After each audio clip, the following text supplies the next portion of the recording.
Welcome back to Sunday Agenda. You know, high school can be a tough and confusing time. Young bodies and minds are rapidly changing, and teens are preparing to go off to college and enter adulthood. And eventually, of course, they want to be productive adults in the real world. Well, West Springfield High School in Fairfax County, Virginia, it appears it's doing its best to confuse young people even more. They're displaying now a twisted version of the alphabet in honor of Women's History Month, featuring graphics like, this is real. A is for abortion, accompanied with an image of a coat hanger. Not making this up. Q is for queer, and T is for trans women. This is really twisted, sick stuff indeed. Here to discuss this and more, Director of ProLifeCentral.org, Father Frank Pavone. Father Pavone, thank you so much for joining us. Always good to be with you, Lydia. So I've got the graphic right here, too. So you see it's a little coat hanger with like a pregnancy test in the middle. H is for hope, and of course they show Kamala Harris. M is for mansplain. Q is for queer. T is for trans women. What is wrong? Like, what do you think about this type of indoctrination? Because that's what this is.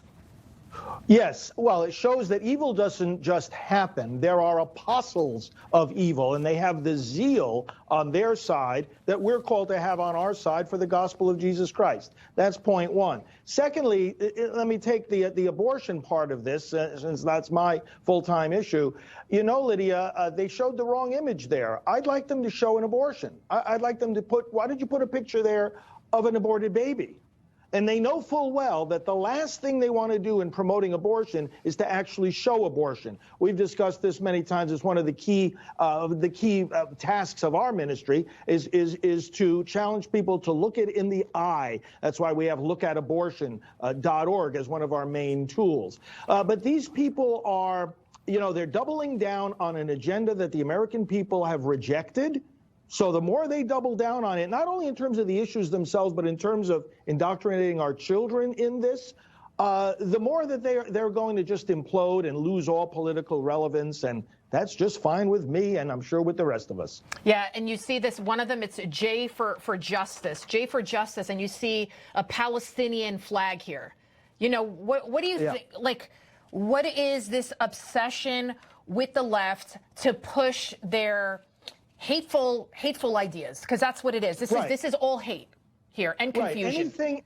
Anything that is against America, anything that is hatred of America, promoting death to America, that's what these people are. And that's, of course, something that's been fueled by the Democrat Party, unfortunately.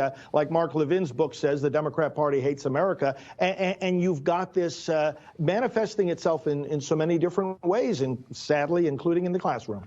You know, people don't realize that the devil, Satan, is alive and well, right? He, whatever it is, it's amongst us. And you see a lot of his activists sometimes out in the open. And we're seeing stopping Satanists, apparently. They're out in full force. They're proud of it. The Satanic Grotto, it's a satanic group.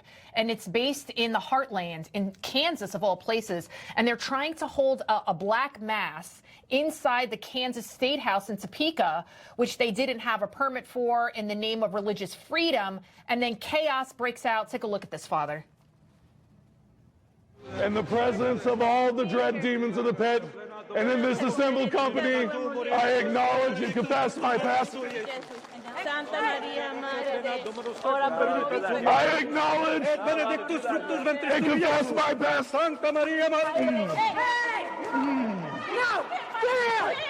I'm not resisting. I'm not resisting. You know, that Satanic Grotto leader, Michael Stewart, he was dragged out in handcuffs.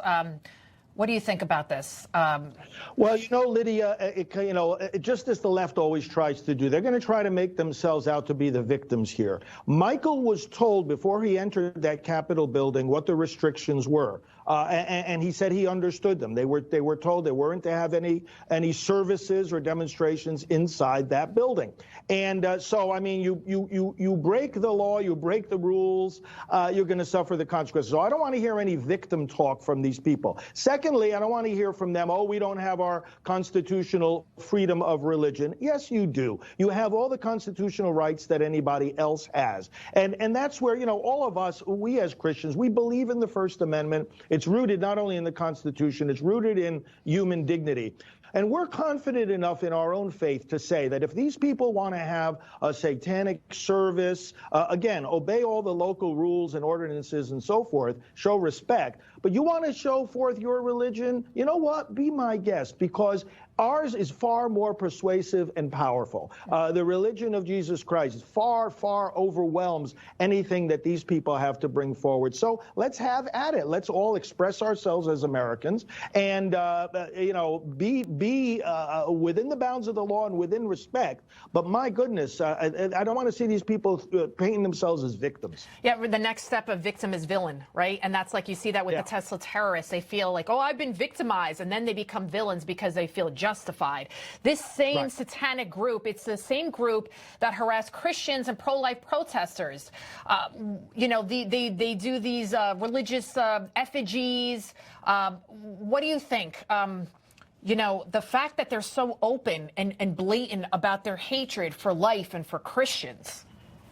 Yes, that's right. Because Christianity for them, it's not just an expression of someone's belief. What they don't like about it is that we say there is a way of life that we all have to conform to, and that's what they want to try to stop. Ultimately, you know, we know that the devil is real. The devil has a limited power. He's been overcome by Christ. If we take refuge in Christ, we don't have to fear anything that the devil is going to do.